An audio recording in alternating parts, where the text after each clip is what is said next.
El cuerpo ya se va cansando, ¿no? Durante la semana y entonces hoy yo creo que ya nos costó, bueno, a mí me costó un poquito más levantarme este día con todo lo que se hizo ayer, pero ahí vamos, ¿no? A la mitad de la semana hemos venido hasta acá, Dios es bueno.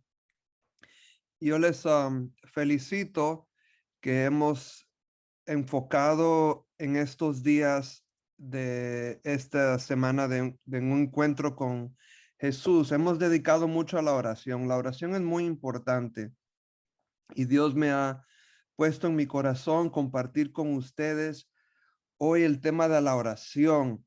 Y quiero comenzar meditando en una parábola de una viuda, una señora que fue bien persistente.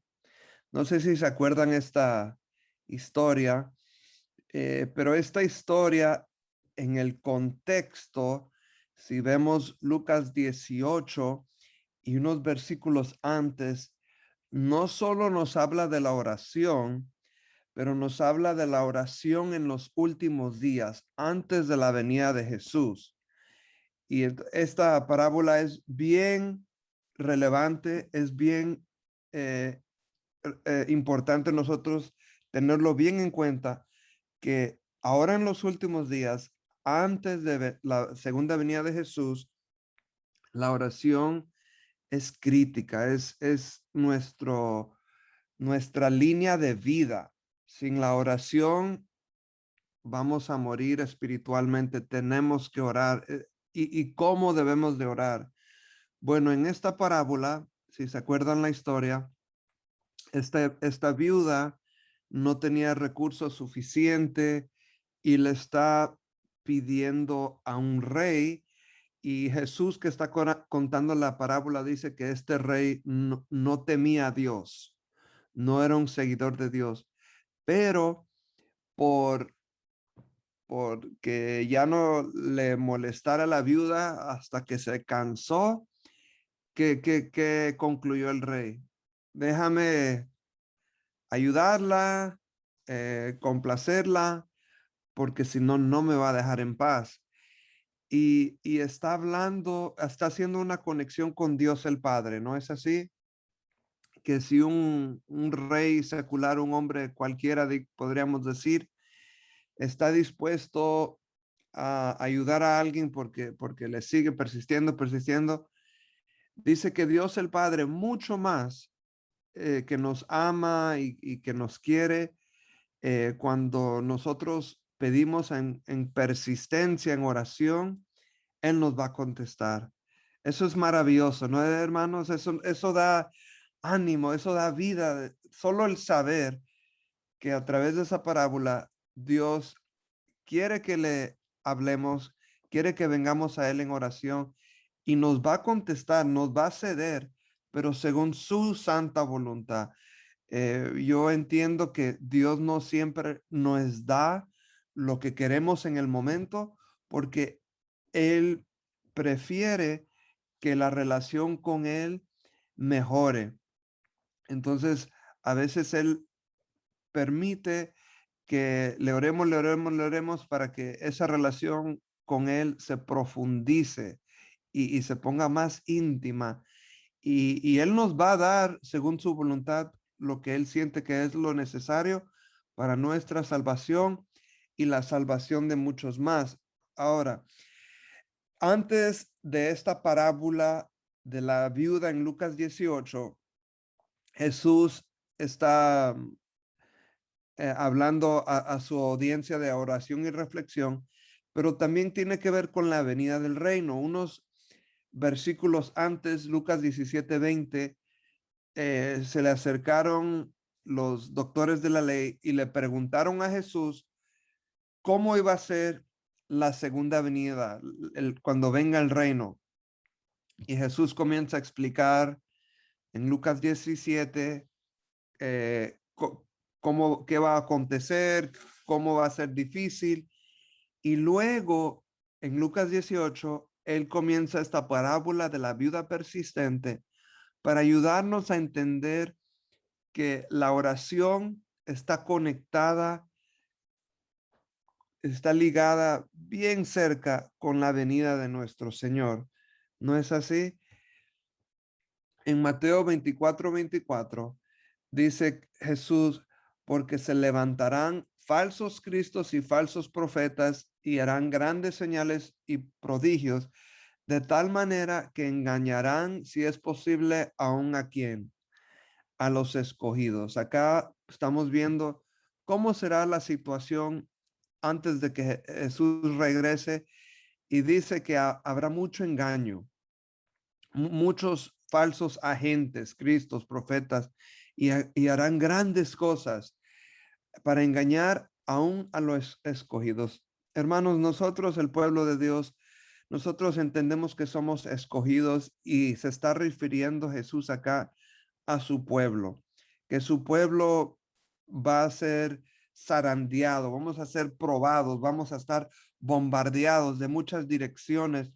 Y si no conocemos bien la voz de Dios, se nos va a llevar el ánimo y el pensamiento por otras formas. Y Dios no quiere eso. Él quiere que estemos bien conectados con Él. Ahora, la viuda en Lucas 18, ¿por qué es viuda? Porque ha perdido todo. Entendemos nosotros, hermanos, que el pueblo de Dios, los 144,000 antes de la venida de Jesús, también van a perder todo, van a quedar sin nada. Por eso el pueblo de Dios es comparado a esta viuda. Dice Isaías 54, versículos 7 al 8, que por un breve momento te abandoné, dice, eh, y que escondió el rostro por un poco momento. Dios va a tener que abandonar a su pueblo, entre comillas, y nos vamos a sentir bien solos. Va a llegar un momento donde, si no hemos desarrollado esa relación, ahí el amor de muchos se va a enfriar, porque vamos a tener todo aparentemente lejos de nosotros. No vamos a poder comprar y vender. Vamos a sentir que todas las personas, algún nuestra familia de sangre, nos va a dar la espalda. Y me refiero a un tiempo de dificultad que va a tener que pasar el pueblo de Dios. Y Dios también aparentemente no va a estar con su pueblo. Eh, pero, como les digo, si vamos desarrollando esa relación con Dios desde ahora en oración, vamos a poder sobrevivir esos momentos, esas pruebas. Terminando esta parábola en Lucas 18 de la viuda, miren qué dice Jesús en los versículos 7 y 8. Dice, ¿acaso Dios no hará justicia a sus escogidos que claman a él día y noche? ¿Se tardará en responderles? Y luego dice el versículo 8, sin embargo, cuando venga el Hijo del Hombre, hallará fe en la tierra. En otras palabras, tenemos que clamarle a Dios día y noche. Él hará justicia a sus escogidos y nos va a responder. Esta es una promesa que Jesús nos está dando. Pero a la misma vez dice el siguiente versículo que debemos de tener fe, debemos de tener fe. Yo les cuento un breve testimonio que a mí me pasó en estos días. Yo pastoreo 2 iglesias, y gracias a Dios, Dios está bendiciendo. En una iglesia estamos construyendo, y en la otra iglesia pudimos comprar un edificio. No hace mucho, hace como 2 semanas, tuvimos el cierre.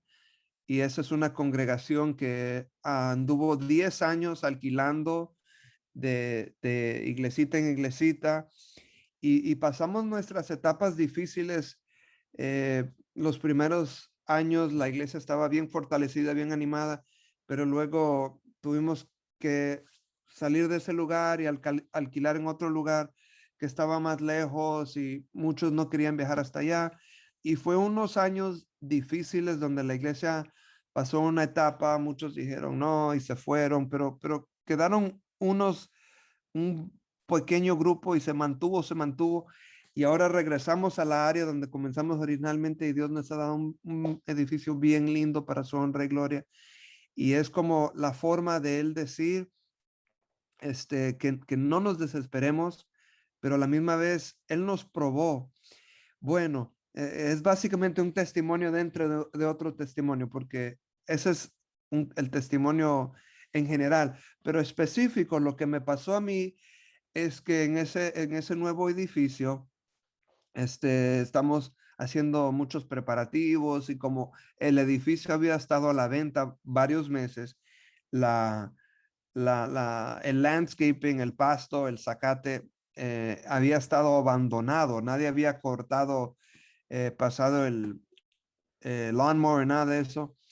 Y esa iglesia como es nueva en el sentido, no habíamos, estamos apenas am, acostumbrándonos y estando ahí, todavía no tiene un cortador de césped, un lawnmower, nada, no tiene nada de eso. Entonces yo dije, yo voy a usar mi cortadora personal, mi lawnmower, mi máquina, y voy a usar la otra, la weed whacker, la weedila, no sé cómo le dice, para las orillas, ¿no? Entonces le dediqué un día, un par de horas, y yo no le pedí a Dios, por mi gasolina que yo invertí, el tiempo, para mí fue un gusto, yo estaba ahí un par de horas porque yo dije, qué lindo, tenemos un edificio y yo ahí cortando de lo más contento.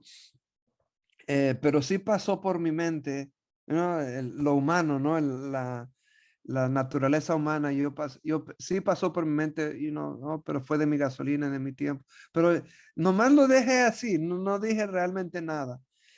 Y ayer, hermanos, ayer una hermana de la otra iglesia que se muda para Oaxaca y vendió su casa, eh, ella me dejó una cortadora y una huirila, una weed whacker casi nuevas.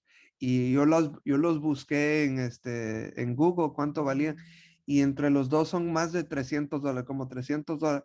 Y casi nuevo me lo da. Y eso para mí, hermanos, fue una forma de Dios decirme, no te preocupes, tú usaste un poquito de tu gasolina, de tus máquinas para mejorar mi templo y mira aquí, te doy bendiciones. Y entonces yo me quedé así como un poco avergonzado. Yo le dije a Dios, yo dije gracias Dios y disculpa que dudé de ti y estaba pensando en la miseria de gasolina que usé. Y hermanos, Dios es de la misma forma con nosotros, ¿no es así? Yo sé que si pudiéramos compartir y tener tiempo, a veces nos reímos. Dios tiene un sentido de humor donde a veces nos preocupamos, pasa por la mente esto, lo otro, y Dios nos da bendiciones y Él nos dice, no te preocupes, te quiero, yo estoy cuidando de ti. Y Dios es bueno, servimos un Dios de amor. El espíritu de profecía habla de otra mujer en Mateo 15, una mujer que no era del pueblo de Dios. Esta mujer era cananea y ella también, miren cómo le rogó y le suplicó a Dios por o por su hija que estaba enferma y tenía un demonio. Yo sé que acá hay muchos padres que están compartiendo y escuchando, y yo sé que ustedes harían todo lo posible por sus hijos, si es posible, darían la camisa, la comida, lo que sea, ¿no? Por nuestros hijos.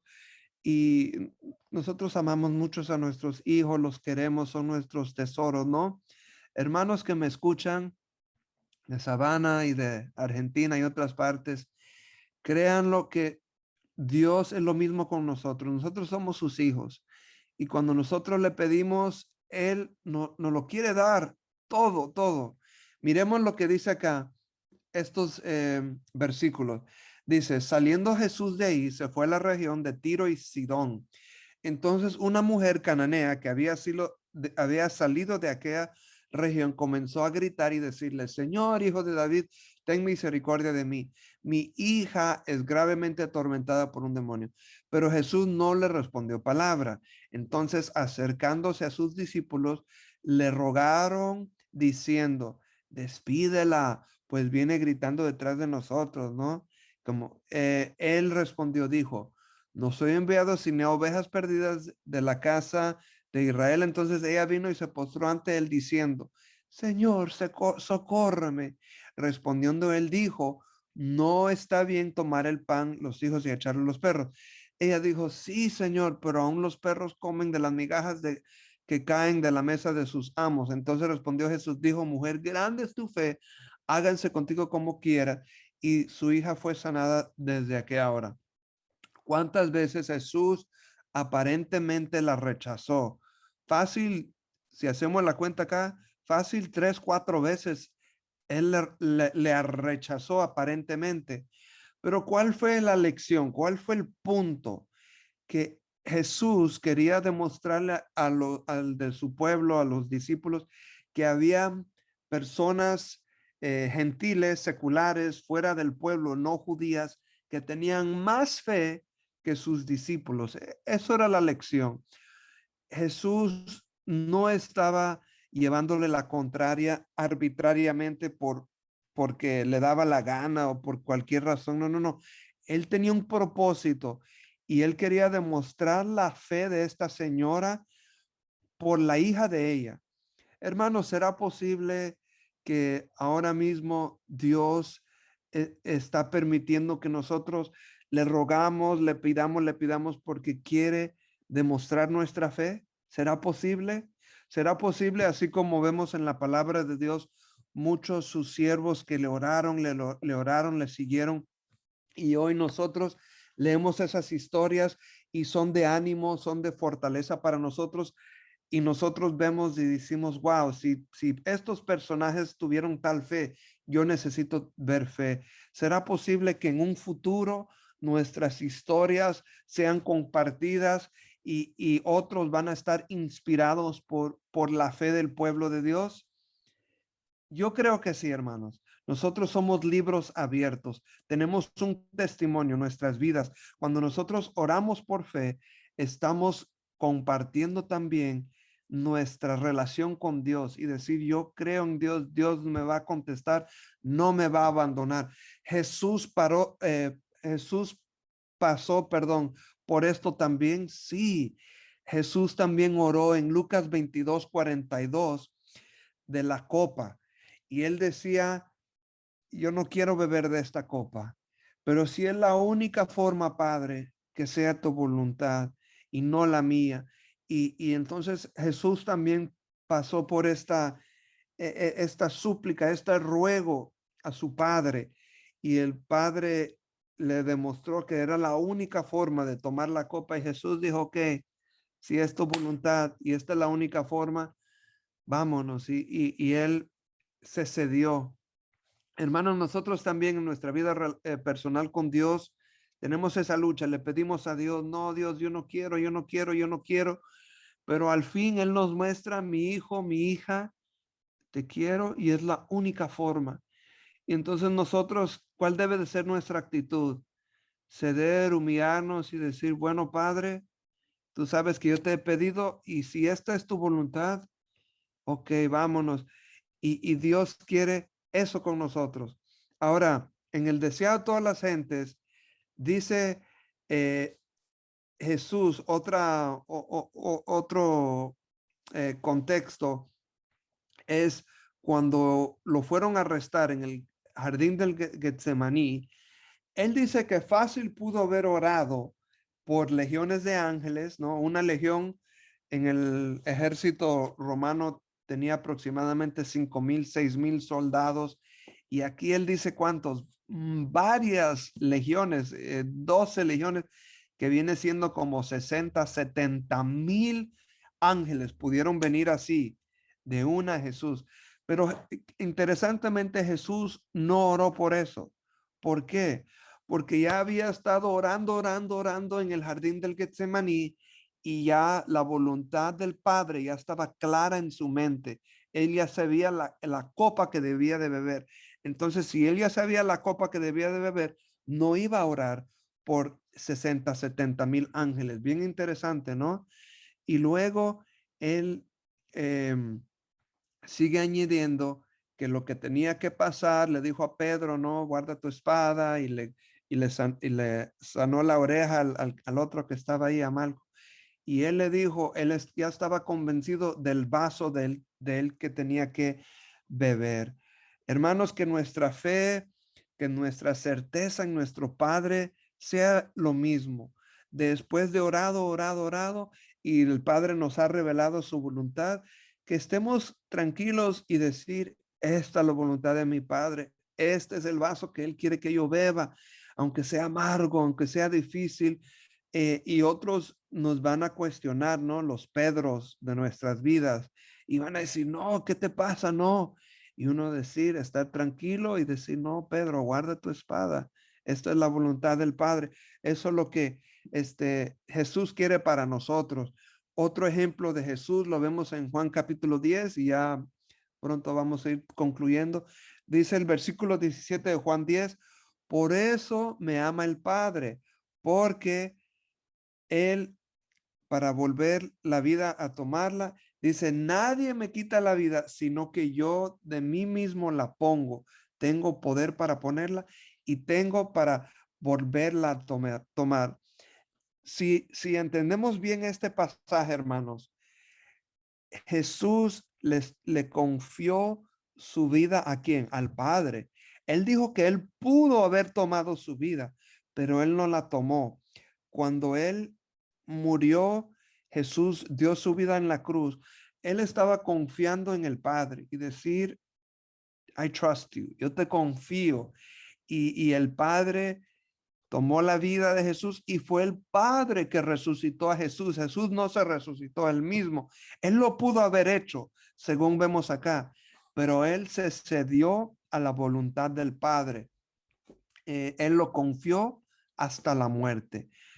Yo espero que nosotros podamos tener esta misma certeza de confiar en el Padre hasta la muerte. Quiero terminar con una cita que se encuentra en el Espíritu de Profecía en 1900, el año 1902, en una revista que se llamaba Review and Herald, una publicación.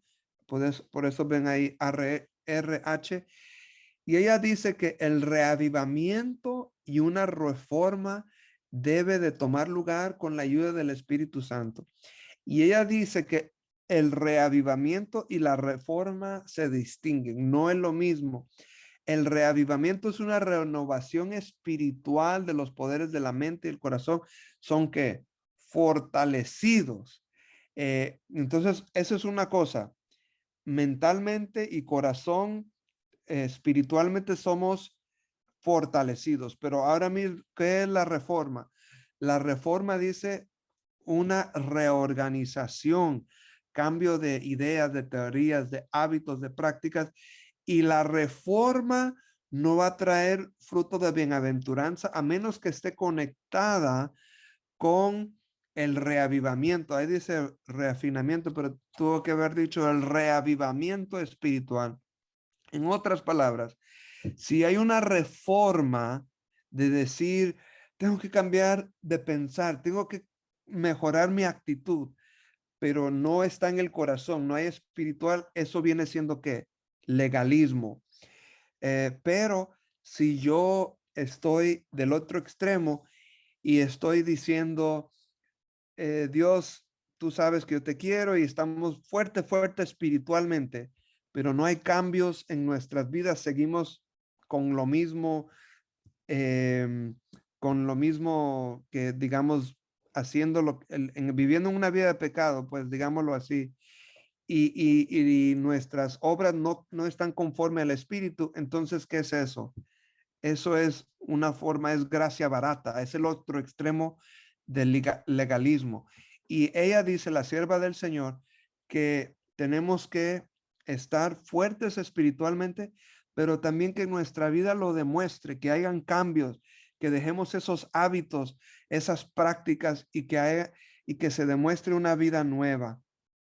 Yo quiero que terminemos con una palabra de oración y los felicito una vez más por haber estado meditando en este día con nosotros en un encuentro con Jesús. Oremos. Gracias, Padre, te damos una vez más porque tenemos varios ejemplos de siervos tuyos y siervas que no se rindieron, no se dieron por vencidos. Y el ejemplo, sobre todo esos ejemplos, nos ha dejado Jesús, que Él también a través de la oración entendió la voluntad tuya y Él se cedió. Él sacrificó personalmente y hubo una reforma y un reavivamiento en la vida de Jesús. Bendice a mis hermanos de Sabana y los de Argentina y otros que están acá acompañándonos de Brunswick quizás y otras iglesias. Señor, tú los conoces, conoces nuestras luchas.